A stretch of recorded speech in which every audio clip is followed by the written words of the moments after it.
Wow, we got to get right into this. In studio, J.J. Abrams. Star Trek opening up this Thursday, right?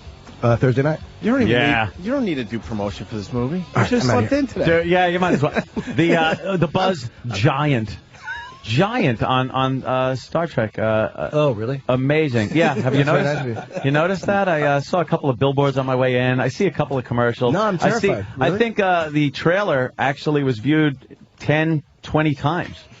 So, yeah, my friend sent me a card. He said, "I hope your movie makes $1 million." Like, $1 million. That's horrible. Yeah, that doesn't pay for much as far as movies go. Now, when you went into this project, were you thinking like, all right, Star Trek is kind of this, holy grail, kind of a don't fuck with the thing? No, because I was never a fan, so I went into it feeling like, I can do whatever I want. Well, I thought, I'd love to do a version or help produce a version that got me excited. Because for some reason I always felt like friends of mine, like smart friends of mine and their older brothers, they loved it. And I was always like, I didn't get it. And Something missing. Yeah, and then I wasn't going to direct it at first, but then when I read the script, I was like, okay, this has too much of the stuff I love if I don't do it. I'm an idiot. So, yeah.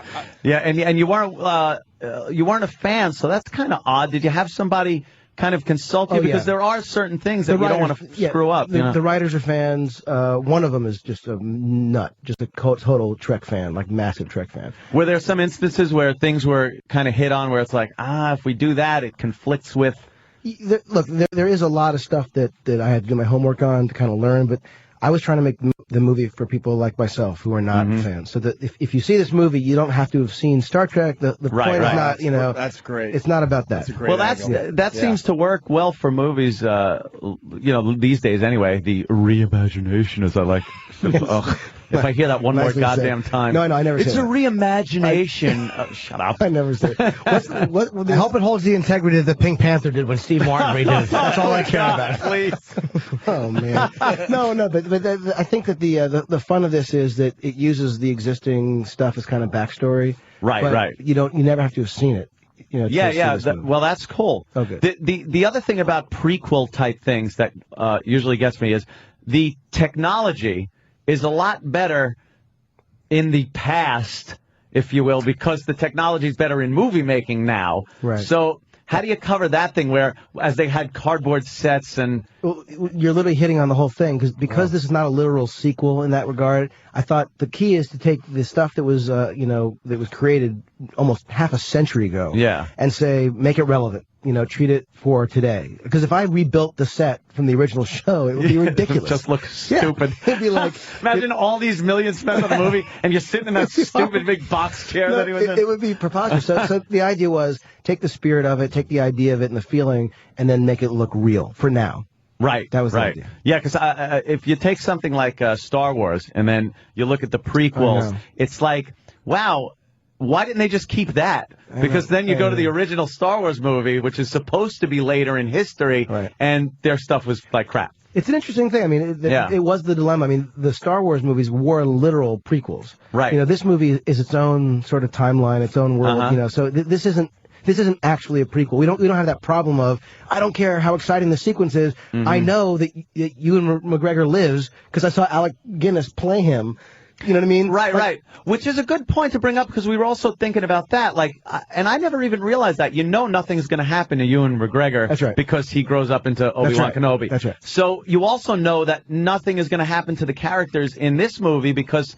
But that's not true because this is a totally separate timeline. This movie is its own thing that acknowledges the... Oh, wait a minute. That's right. Okay, I'm thinking... Are we talking Back to the Future rules? Are we reimagining something? Is this a reimagination? Are we currently reimagining? Is this a Biff Tannen goes back and fucks up the timeline? In fact, that's a very different way to look at it because that's a typical thing where you think, if you get rid of something back there, it'll erase the thing. But this has a sort of parallel string theory. This is okay. So string theory. That is cool then. And we're back. Very good. You lost me. Now you ruined the movie for me. String theory. Dude, you screwed it. Don't start with string theory. I don't mean to ruin the film with string theory. Kirk comes out of the closet and Spock hangs himself. That's what my guess is. No. Hey, did you want Shatner to do anything in it? He said no, or did you really not care if he did anything or not? Well, apparently his character died on screen in one of the films. Yeah. And so to bring him back, which we could have done. I mean, it's not like you can't come up with a story to do it. On Alias, every week we brought the dead character back to. But the problem was, it honestly, it felt like the gimmick to bring Shatner back. And he was interested in being in the film, but the truth is that he didn't want to do a cameo. I want to be the captain of the Enterprise again. Good. No, Bill, could you just play a cameo kind of at the... No. I'm the captain of the Enterprise. All or nothing. Well, he's actually, he's such a funny guy. I think he's been sort of using this parodied too. It's like bluster, you know what I mean? Like showmanship. Yeah, the big deal of it. I don't think he really. Why haven't you guys been able to figure out how to bring back some of these, like a William Shatner, or it happened with the Batman movies?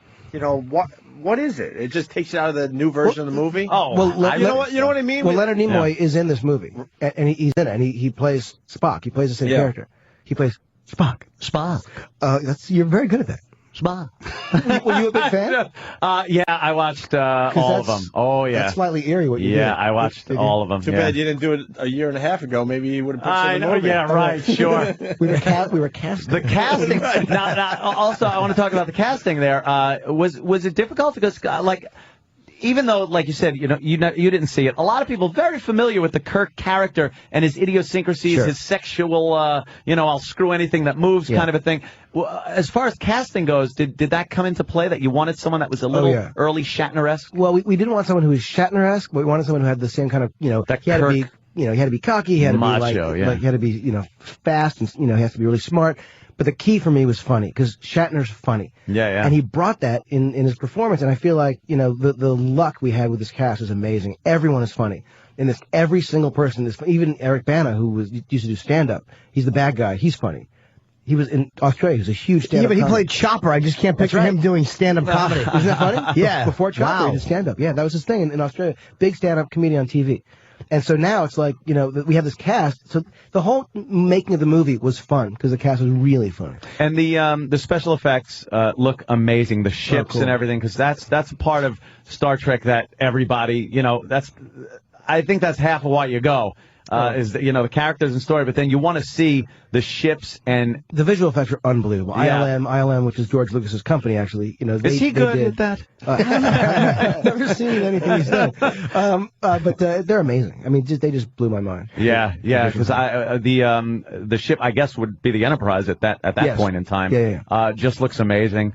Are we going to get into a lot of battle shots and things like that as far as the space battles? The movie Star Trek always, and I know you were a fan, so I apologize, but Star Trek always felt very talky. It was always promising action that they didn't have the resources to deliver. It was like, you know what I mean? I always felt like it was a discussion about what might, which, by the way, I get, and that's a good thing, because it means that, you got to be creative. I think it was kind of economics back then, too. That's what it cost a lot of money to show a phaser. No, they didn't have the resources to do it. And so, but I understand, like, when you have limited budget, you actually are forced to be more creative. So that's why people, I think, love the show.